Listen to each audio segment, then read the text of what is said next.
ನಮಸ್ಕಾರ ಸ್ನೇಹಿತರೆ. ಮಕ್ಕಳಿಗೆ 6 ತಿಂಗಳಾದ್ಮೇಲೆ ಏನ್ ಕೊಡಬೇಕು, ಎಷ್ಟು ಕೊಡಬೇಕು ಅಂತ ಅನೇಕ ತಾಯಂದಿರಿಗೆ ಸ್ವಲ್ಪ ಯೋಚನೆ ಬರುತ್ತೆ. ಅದಕ್ಕೋಸ್ಕರ ಈ ವಿಡಿಯೋ ಮಾಡ್ತಾ ಇದ್ದೀನಿ. 6 ತಿಂಗಳವರೆಗೂ ತಾಯಿ ಹಾಲು ಬಿಟ್ಟು ಬೇರೆ ಏನು ಬೇಕಾಗಲ್ಲ. ಅದು ಎಲ್ಲಾ ಪೌಷ್ಟಿಕಾಂಶಗಳು ಅದರಲ್ಲಿರುತ್ತೆ. ಬೇರೆ ಏನು ಕೊಡೋ ಅವಶ್ಯಕತೆ ಇಲ್ಲ. ಬೇರೆ ಏನಾರ ಕೊಡೋದ್ರಿಂದ ಮಗುವಿಗೆ ಸಮಸ್ಯೆಗಳಾಗುತ್ತೆ. ಮಗುವಿನ ಜೀರ್ಣಶಕ್ತಿ ಬೆಳವಣಿಗೆ ಆಗಿರಬೇಕು. ಅದಕ್ಕೆ ಮುಂಚೆ ನೀವು ಬೇರೆ ಏನಾದ್ರು ಕೊಟ್ರೆ ಅದರಿಂದ ಅಜೀರ್ಣ ಆಗುತ್ತೆ, ಅನೇಕ ಸಮಸ್ಯೆಗಳಾಗಬಹುದು. ಅದರಿಂದ ಯಾವಾಗ ನೀವು ಶುರು ಮಾಡಬೇಕು ಅದನ್ನ ಸರಿಯಾಗಿ ತಿಳ್ಕೊಳ್ಳಿ, ಮತ್ತೆ ಏನು ಕೊಡಬೇಕು ಮಗುವಿಗೆ ಇದ್ರ ಬಗ್ಗೆ ಎಲ್ಲ ಹೇಳ್ತೀನಿ. ಇದಕ್ಕೆ ವೀನಿಂಗ್ ಅಂತ ಹೇಳ್ತೀವಿ. ಅಂದ್ರೆ ನೀವು ಸ್ವಲ್ಪ ಸ್ವಲ್ಪವಾಗಿ ಬೇರೆ ಆಹಾರವನ್ನು ಶುರು ಮಾಡುದು. ಒಂದೇ ಸಲ ಹಾಲು ನಿಲ್ಸಕ್ಕಾಗಲ್ಲ. 6 ತಿಂಗಳವರೆಗೂ ಬರೀ ಹಾಲು ಸಾಕು. 6 ತಿಂಗಳಾದ್ಮೇಲೆ ಸ್ವಲ್ಪ ಸ್ವಲ್ಪವಾಗಿ ಬೇರೆ ಆಹಾರ ಪದಾರ್ಥಗಳನ್ನ ಶುರು ಮಾಡಬೇಕು. ಮತ್ತೆ 1 ವರ್ಷ ಆಗುವಾಗ ಮಗುಗೆ ನೀವು ಮನೇಲಿ ಏನ್ ಮಾಡ್ತೀರಾ ಎಲ್ಲದನ್ನು ಕೊಡಬಹುದು. ನೀವು ನಿಧಾನಕ್ಕೆ ಬೇರೆ ಬೇರೆ ಆಹಾರ ಕೊಡಕ್ಕೆ ಶುರು ಮಾಡಿ. ಒಂದೇ ಸಲ ಎಲ್ಲ ಕೊಡಬೇಡಿ. ಕೆಲವರಿಗೆ ತುಂಬಾ ಆತರ, ಅದು 6 ತಿಂಗಳ ಆಗ್ತಿದ್ದಂಗೆ ಒಂದೊಂದ್ ಟೈಮ್ ಎಲ್ಲ ಬೆರೆಸ್ಕೊಟ್ಬಿಡ್ತಾರೆ. ಒಂದೇ ಸಲ 2-3 ತರದ್ದು ಶುರು ಮಾಡ್ತಾರೆ. ಆತರ ಮಾಡಬೇಡಿ. ಯಾವಾಗಲೂ ನಿಧಾನಕ್ಕೆ ಶುರು ಮಾಡಿ. 6 ತಿಂಗಳು ಪೂರ್ತಿ ಆಗಲಿ. ಯಾಕೆಂದ್ರೆ 6 ತಿಂಗಳವರೆಗೂ ಮಗುವಿನ ಜೀರ್ಣಶಕ್ತಿ ಬೆಳವಣಿಗೆ ಆಗಿರೋದಿಲ್ಲ. ಬರೀ ತಲೆ ಹಾಲು ಸಾಕಾಗತ್ತೆ. ಅದರಿಂದ ಏನು ಸಮಸ್ಯೆನೂ ಆಗಲ್ಲ. ಬರೀ ಎದೆ ಹಾಲು ಕೊಟ್ರೆ ಒಳ್ಳೇದು ಮಗುಗೆ. ಎದೆ ಹಾಲು ಬಗ್ಗೆನು ಬೇರೆ ವಿಡಿಯೋ ಮಾಡಿದ್ದೀನಿ, ಅದನ್ನ ನೋಡಿ. 6 ತಿಂಗಳಾದ್ಮೇಲೆ ನೀವು ಈ ವೀನಿಂಗ್ ಅಂತ ಹೇಳ್ತೀವಿ, ಅಂದ್ರೆ ಬೇರೆ ಆಹಾರ ಪದಾರ್ಥ ಕೊಡೋದು, ಅದನ್ನ ಶುರು ಮಾಡಬಹುದು. ಮತ್ತೆ ಕೆಲವು ನಿಮ್ಗೆ ಮಗುನ್ ನೋಡಿದ್ರೆ ಕೆಲವು ಗೊತ್ತಾಗುತ್ತೆ ಯಾವಾಗ ಶುರು ಮಾಡ್ಬೋದು ಅಂತ. 6 ತಿಂಗಳಾದ್ಮೇಲೆ ಮಕ್ಕಳು ಒಂದ್ ಸ್ವಲ್ಪ ಸಪೋರ್ಟ್ ಕೊಟ್ರು ಕೂತ್ಕೊಳಕ್ಕಾಗತ್ತೆ. ಸರಿಯಾಗಿ ಕೂತ್ಕೊಳಕ್ಕಾಗದ್ರೆ ಮಕ್ಳಿಗೆ ನೀವು ತಿನ್ಸಕ್ಕಾಗಲ್ಲ. ಅದರಿಂದ 6 ತಿಂಗಳಾದ್ರೂ ಆಗ್ಬೇಕು. ಆಮೇಲೆ ಮಗು ಒಂದ್ ಸ್ವಲ್ಪ ಆಹಾರದಲ್ಲಿ ಆಸಕ್ತಿ ತೋರ್ಸಕ್ ಶುರು ಮಾಡ್ತಾರೆ ಮಕ್ಕಳು 6 ತಿಂಗಳಾದ್ಮೇಲೆ. ಅದಲ್ಲದೆ ನಾವೊಂದು ಟಂಗ್ ಥ್ರಸ್ಟ್ ರಿಫ್ಲೆಕ್ಸ್ ಅಂತ ಹೇಳ್ತೀವಿ. ಅಂದ್ರೆ ನೀವು ಏನನ್ನಾದ್ರೂ ಆ ಮಗು ತುಟಿಗೆ ತಾಕ್ಸಿದ್ರೆ ಮಗು ನಾಲ್ಗೆಯಿಂದ ಹೀಗೆ ಹೊರಗಡೆ ತಳ್ಳುತ್ತೆ. ಇದು 6 ತಿಂಗಳವರೆಗೂ ಇರುತ್ತೆ. 6 ತಿಂಗಳಿಗೆ ಇದು ಈ ರಿಫ್ಲೆಕ್ಸ್ ನಿಂತೋಗುತ್ತೆ. ಅವಾಗ ನೀವು ಆಹಾರ ಕೊಡಕ್ ಶುರು ಮಾಡ್ಬೋದು. ಮತ್ತೆ ಮಗುಗೆ ಸರಿಯಾಗಿ ನುಂಗಕ್ಕಾಗಬೇಕು. ಆ ಶಕ್ತಿ ಬಂದ ಮೇಲೆ ನೀವು ಕೊಡ್ಬೇಕು. ಅದಕ್ಕೆ ಮುಂಚೆ ಕೊಟ್ರೆ ಸ್ವಲ್ಪ ಗಟ್ಟಿ ಇರೋ ಆಹಾರ ನುಂಗಕ್ಕಾಗಲ್ಲ ಮಗುಗೆ. ಅದರಿಂದ 6 ತಿಂಗಳಾದ್ಮೇಲೆ ಇದನ್ನ ಶುರು ಮಾಡಿ. ಮೊದ್ಲು ಏನ್ ಕೊಡಬೇಕು, ಇದು ತುಂಬಾ ಜನ ತಲೆ ಕೆಡಿಸ್ಕೊಳ್ತಾರೆ. ಹೆಚ್ಚಿಗೆ ಟೆನ್ಷನ್ ಮಾಡ್ಕೊಳ್ಳೋ ಅವಶ್ಯಕತೆ ಇಲ್ಲ. ನೀವು ಯಾವಾಗಲೂ ಒಂದು ಪದಾರ್ಥವನ್ನು ಮಾತ್ರ ಕೊಡಿ, ಎಲ್ಲ ಬೆರೆಸಿ ಕೊಡಬೇಡಿ. ತುಂಬಾ ಸಿಂಪಲ್ ಆಗಿರೋದು ಯಾವ್ದಾರ ಶುರು ಮಾಡಿ. ಮೊದ್ಲು ಈಗ ನೀವು ಎಲ್ಲದಕ್ಕಿಂತ ಒಳ್ಳೇದಂದ್ರೆ ಅಕ್ಕಿ ಗಂಜಿ. ಇದು ಸಾಮಾನ್ಯವಾಗಿ ಮಕ್ಕಳಿಗೆ ಯಾವುದೇ ತರದ ಸಮಸ್ಯೆನೂ ಬರೋದಿಲ್ಲ. ಅಕ್ಕಿ ಗಂಜಿ ಮಾಡ್ಕೊಡಿ. ಆಮೇಲೆ ಬೇಕಾದ್ರೆ ಚೆನ್ನಾಗಿ ಬೇಯಿಸ್ಬಿಟ್ಟು ಅದನ್ನ ನೀವು ಬೆರಳಲ್ಲಿ ಕಿವಿಚಿ ಕೊಡಬಹುದು. ಮತ್ತೆ ಇನ್ನೊಂದೇನಂದ್ರೆ ಬಾಳೆಹಣ್ಣು, ಅದನ್ನು ಕಿವುಚ್ಬಿಟ್ಟು ಕೊಡ್ಬೋದು. ಮತ್ತೆ ಆಪಲ್, ಅದನ್ನ ಬೇಯಿಸ್ಬಿಟ್ಟು ಕೊಡ್ಬೋದು. ಅಥವಾ ಕ್ಯಾರೆಟ್, ಇದನ್ನು ಕೂಡ ಬೇಯಿಸ್ಬಿಟ್ಟು ಚೆನ್ನಾಗಿ ಕಿವುಚ್ಬಿಟ್ಟು ಸ್ವಲ್ಪ ಸ್ವಲ್ಪ ಕೊಡ್ಬೋದು. ನೀವು ಮೊದಲು ಇದರಿಂದ ಅಕ್ಕಿ ಗಂಜಿಯಿಂದ ಶುರು ಮಾಡ್ಕೊಡಿ. ಅದನ್ನ ಒಂದ್ ಸ್ವಲ್ಪ ಕೊಟ್ಟು ಅಭ್ಯಾಸ ಆದ್ಮೇಲೆ ಬೇರೆ ಶುರು ಮಾಡಿ. ಎಲ್ಲದನ್ನು ಒಟ್ಟಿಗೆ ಮಾತ್ರ ಖಂಡಿತ ಕೊಡಕ್ ಹೋಗ್ಬೇಡಿ. ಮತ್ತೆ ನೀವು ಮೊದಲು ಕೊಡ್ಬೇಕಾದ್ರೆ ತರಿಯಾಗಿರೋದನ್ನ ಕೊಡ್ಬೇಡ. ಅದು ಸ್ಮೂತ್ ಆಗಿರೋದಂತ ಕೊಡಿ. ಮತ್ತೆ ಸ್ವಲ್ಪ ಮಾತ್ರ ಗಟ್ಟಿ ಇರ್ಬೇಕು. ಏನಂದ್ರೆ ಅದು ನೀವು ಹಿಂಗ ಚಮಚನ ಸ್ವಲ್ಪ ಈ ಕಡೆ ಬಗ್ಸಿದ್ರೆ ತಕ್ಷಣ ಬೀಳಬಾರ್ದು, ಅಷ್ಟಿರ್ಬೇಕು. ತುಂಬಾ ನೀರಿದ್ರೆ ಅದರಲ್ಲಿ ಪೌಷ್ಟಿಕಾಂಶಗಳು ಸಿಗೋದಿಲ್ಲ. ಮತ್ತೆ ಅದು ಎಷ್ಟು ಸಾಫ್ಟ್ ಆಗಿರ್ಬೇಕಂದ್ರೆ ನೀವು ಬೆರಳಲ್ಲಿ ಕಿವುಚಿದ್ರೆ ಹಿಟ್ ತರ ಆಗ್ಬೇಕು. ಅಷ್ಟು ಸಾಫ್ಟ್ ಆಗಿರ್ಬೇಕು ಮೊದಲು.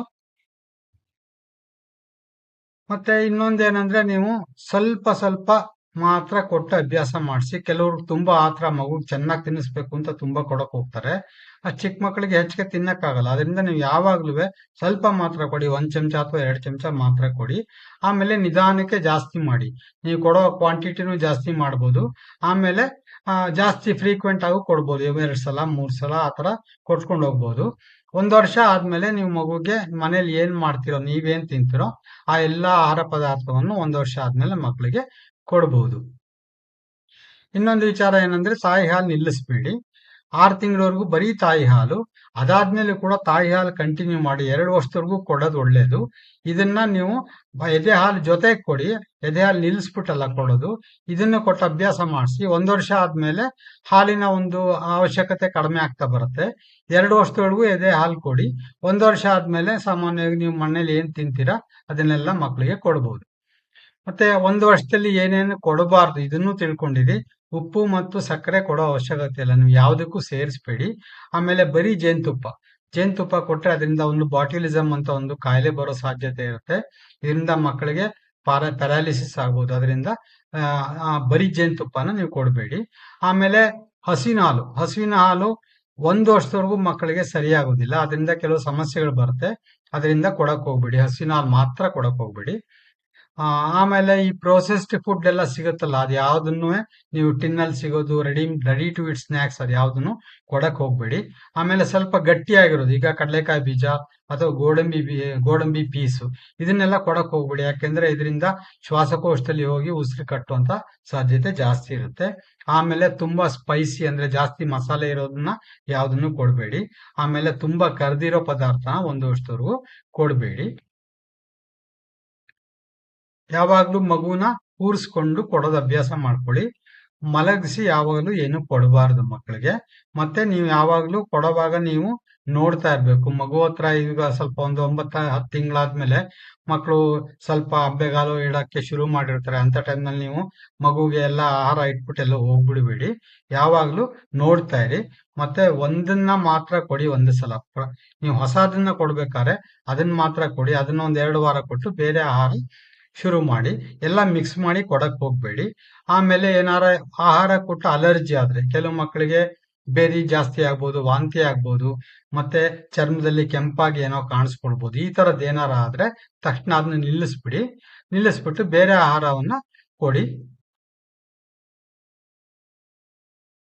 ಮತ್ತೆ ನೀವು ಸ್ವಲ್ಪ ಟೇಸ್ಟ್ ಬೇರೆ ಮಾಡ್ತಾ ಇರ್ಬೇಕಾಗತ್ತೆ. ಮಕ್ಕಳಿಗೆ ಒಂದೇ ತರದ ಆಹಾರ ಕೊಟ್ರೆ ಅದನ್ನ ಮಕ್ಕಳು ಇಷ್ಟಪಡೋದಿಲ್ಲ. ಅದರಿಂದ ಬೇರೆ ಬೇರೆ ತರದ ಆಹಾರ ಅಂದ್ರೆ ಒಟ್ಟಿಗೆ ಎಲ್ಲ ಒಂದ್ ಸ್ವಲ್ಪ ಸ್ವಲ್ಪ ದಿವಸ ಬಿಟ್ಕೊಂಡು ಬೇರೆ ಬೇರೆ ಆಹಾರವನ್ನು ಕೊಟ್ಟು ಅಭ್ಯಾಸ ಮಾಡಿಸಿ. ಆಮೇಲೆ ಇನ್ನೊಂದು ಏನಂದ್ರೆ, ಮನೆಯಲ್ಲಿ ಒಂದು ಶಾಂತವಾದ ವಾತಾವರಣ ಇರಬೇಕು. ಇದನ್ನ ನಾವು ಆದಷ್ಟು ಅರ್ಥ ಮಾಡ್ಕೊಳ್ಬೇಕು. ಇತ್ತೀಚೆಗೆ ಮನೆಗಳಲ್ಲಿ ಒಳ್ಳೆ ವಾತಾವರಣ ಇಲ್ಲ, ಯಾವಾಗ್ಲೂ ಜಗಳ ಆಡ್ತಾ ಇರೋದು. ಇದರಿಂದ ಏನಾಗುತ್ತೆ, ಒಂದು ವೈಬ್ರೇಷನ್ ಅಂತ ಕ್ರಿಯೇಟ್ ಆಗುತ್ತೆ, ಬ್ಯಾಡ್ ವೈಬ್ರೇಷನ್, ನೆಗೆಟಿವ್ ವೈಬ್ರೇಷನ್ ಅಂತ. ಇದರಿಂದ ನಮ್ಮ ಜೀರ್ಣಶಕ್ತಿ ಕಡಿಮೆ ಆಗ್ಬೋದು. ಅದರಿಂದ ಮಕ್ಕಳಿಗೆ ಸರಿಯಾಗಿ ಜೀರ್ಣ ಆಗೋದಿಲ್ಲ. ಈ ತರ ಸಮಸ್ಯೆಗಳು ಆಗ್ಬೋದು. ಅದರಿಂದ ಮನೆಯಲ್ಲಿ ಒಂದು ಒಳ್ಳೆ ವಾತಾವರಣವನ್ನ ಸೃಷ್ಟಿ ಮಾಡೋದಕ್ಕೆ ಯಾವಾಗ್ಲೂ ಪ್ರಯತ್ನ ಮಾಡಿ. ಈ ವೈಬ್ರೇಷನ್ ಬಗ್ಗೆ ನಾವು ಹೆಚ್ಚು ಅರ್ಥ ಮಾಡ್ಕೊಳ್ಳೋದು, ಯಾಕೆಂದ್ರೆ ಇದು ಕಣ್ಣು ಕಾಣಲ್ಲ. ಇದು ನಮ್ಮ ಪೂರ್ವಿಕರು ಇದನ್ನ ಚೆನ್ನಾಗಿ ತಿಳ್ಕೊಂಡಿದ್ರು. ಅದಕ್ಕೆ ನಮ್ಗೆ ಎಲ್ಲ ಮೊದ್ಲಿಂದ ಏನು ಮನೇಲಿ ಯಾವ್ದಾರ ಶ್ಲೋಕ ಹಾಕಿ ಅಥವಾ ಭಜನೆ ಹಾಕಿ ಅಂತ ಹೇಳ್ತಾ ಇದ್ರು. ಈ ಅಭ್ಯಾಸಗಳನ್ನ ಸ್ವಲ್ಪ ಮಾಡ್ಕೊಳ್ಳಿ. ನೀವು ಬೆಳಗ್ಗೆ ಎದ್ದ ತಕ್ಷಣ ಏನಾರ ವೇದಿಕ್ ಚಾಂಟ್ಸು ಅಥವಾ ಈಗ ಸಹಸ್ರನಾಮ ಆ ತರದ್ದೆಲ್ಲ ಬೇಕಾದಷ್ಟು ಸಿಗುತ್ತೆ. ಅದನ್ನ ನೀವು 1-2 ಗಂಟೆ ಆದ್ರೂ ಕಂಟಿನ್ಯೂಸ್ ಆಗಿ ಹಾಕೋ ಅಭ್ಯಾಸ ಮಾಡ್ಕೊಳ್ಳಿ. ಅದರಿಂದ ಮನೆಯಲ್ಲಿ ಒಳ್ಳೆ ವೈಬ್ರೇಷನ್ ಕ್ರಿಯೇಟ್ ಆಗುತ್ತೆ. ಅದರಿಂದ ಎಲ್ರಿಗೂ ಅಷ್ಟೇ, ಮಕ್ಕಳಿಗೆ ಮಾತ್ರ ಅಲ್ಲ, ದೊಡ್ಡವ್ರಿಗೂ ಮನಸ್ಸಿನ ಮೇಲೆ ಒಳ್ಳೆ ಪರಿಣಾಮ ಆಗುತ್ತೆ. ಇದರಿಂದ ಅವರ ಆರೋಗ್ಯನೂ ಸುಧಾರಣೆ ಆಗುತ್ತೆ. ಮೊದ್ಲು ಹೇಳ್ದಂಗೆ ಏನಾರ ಅಲರ್ಜಿ ಅಂತ ನಿಮ್ಗೆ ಅನುಮಾನ ಬಂದ್ರೆ ಅದನ್ನ ಆಹಾರನ ನಿಲ್ಲಿಸ್ಬಿಡಿ, ಬೇರೆ ಕೊಡಿ. ಮತ್ತೆ ಇನ್ನೊಂದು ಏನಂದ್ರೆ, ಒಂದ್ ಸ್ವಲ್ಪ ವಯಸ್ಸಾಗ್ತಾ ಆಗ್ತಾ ಮಕ್ಕಳು ತಾವೇ ತಿನ್ನೋ ಪ್ರಯತ್ನ ಮಾಡ್ತಾರೆ. ಅದನ್ನ ನೀವು ಸ್ವಲ್ಪ ಅದನ್ನ ಬಿಡಿ, ಮಕ್ಕಳಿಗೆ ತಿನ್ನಕ್ ಬಿಡಿ. ಯಾವಾಗ್ಲೂ ನೀವೇ ತಿನ್ಸಕ್ ಹೋಗ್ಬೇಡಿ. ಹಂಗ್ ಮಾಡಿದ್ರು ಒಂದೇ ಮಕ್ಕಳು ತಿನ್ನೋದೇ ಇಲ್ಲ, ತುಂಬಾ ಆಟ ಮಾಡ್ತಾರೆ.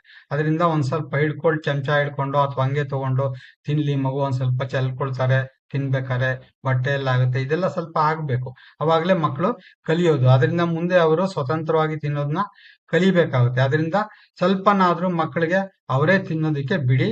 ಯಾವಾಗ್ಲೂ ನೀವೇ ತಿನ್ಸಕ್ ಹೋಗ್ಬೇಡಿ. ವಸ್ತ್ರಲ್ಲಿ ಕೆಲವು ಸಮಸ್ಯೆಗಳಾಗ್ಬೋದು. ಮಗು ತಿನ್ನಲ್ಲ ಅಂತ ಕೆಲವರು ಹೇಳ್ತಾರೆ, ಮಗು ಉಗಿತಾ ಇದೆ ಅಂತ. ಇದೆಲ್ಲ ಒಂದು ದೊಡ್ಡ ಸಮಸ್ಯೆ ಅಲ್ಲ. ನೀವು ಸ್ವಲ್ಪ ತಾಳ್ಮೆ ಬೇಕು. ಮಕ್ಕಳು ತಿನ್ನೋವಾಗ ಒಂದ್ ಸ್ವಲ್ಪ ಉಗಿಯೋದು, ಬಾಯಿಂದ ಹೊರಗಡೆ ಬರೋದು ಅದು ಸಹಜ. ಅದಕ್ಕೆ ನೀವು ಹೆಚ್ಚಿಗೆ ತಲೆ ಕೆಡಿಸ್ಕೊಳ್ಬೇಡಿ. ನೀವು ಸ್ವಲ್ಪ ಕಾಮ್ ಆಗಿದ್ರೆ, ಇದು ಮತ್ತೆ ಮತ್ತೆ ಕೊಟ್ಟು ಅಭ್ಯಾಸ ಮಾಡಿಸಿದ್ರೆ ಇದೆಲ್ಲ ಸಮಸ್ಯೆಗಳೆಲ್ಲ ಪರಿಹಾರ ಆಗುತ್ತೆ. ಅದರಿಂದ ಗಾಬರಿ ಆಗೋದು ಬೇಡ. ಮಗು ಒಂದ್ ಸ್ವಲ್ಪ ಉಗಿಯೋದು ಮತ್ತೆ ಚೆಲ್ಲೋದು, ತಿನ್ನೋವಾಗ ಸ್ವಲ್ಪ ಕಕ್ಕೋದು, ಇದೆಲ್ಲ ಸಾಮಾನ್ಯ. ಅದಕ್ಕೆ ಅಷ್ಟೊಂದು ಗಾಬರಿ ಆಗ್ಬೇಡಿ. ನೆತ್ತಿ ಹತ್ತಿದ್ರೆ ಸ್ವಲ್ಪ ಹೊತ್ತು ನಿಲ್ಲಿಸ್ಬಿಟ್ಟು ಮಗು ಬೆನ್ ತಟ್ಟಿ ಒಂದ್ ಸ್ವಲ್ಪ ಹೊತ್ತು ಬಿಟ್ಕೊಂಡು ಆಮೇಲೆ ಕೊಡಿ. ಹೀಗೆ ಮಾಡೋದ್ರಿಂದ ಮಗುಗೆ ತಿನ್ನೋದು ಅಭ್ಯಾಸ ಆಗುತ್ತೆ. ಆಮೇಲೆ ಬೆಳೀತಾ ಬೆಳೀತಾ ಮಕ್ಕಳು ತಾವೇ ತಿನ್ನೋದನ್ನ ಅಭ್ಯಾಸ ಮಾಡ್ಕೊಳ್ತಾರೆ. ಸ್ವಲ್ಪ ಸಹನೆ ಇರ್ಲಿ, ತುಂಬಾ ಆತರ ಬೇಡ ಮಗುನ್ ತಿನ್ನಿಸ್ಬೇಕಾರೆ.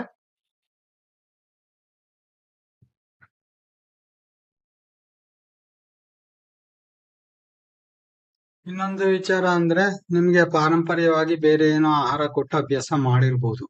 ಇದನ್ನೇ ಕೊಡಬೇಕು ಅದನ್ನೇ ಕೊಡ್ಬೇಕಂತ ಏನಿಲ್ಲ. ಮೊದಲು ಕೆಲವು ಮನೇಲಿ ರಾಗಿ ಕೊಡ್ಬೋದು, ಅದನ್ನು ಕೊಟ್ಟು ನೋಡಿ. ಕೆಲವರು ಗೋಧಿ ಕೊಡ್ಬೋದು. ಗೋಧಿಯಿಂದ ಕೆಲವು ಮಕ್ಕಳಿಗೆ ಅಲರ್ಜಿ ಆಗ್ಬೋದು. ರಾಗಿಯಿಂದ ಸಾಮಾನ್ಯವಾಗಿ ಏನು ಆಗಲ್ಲ.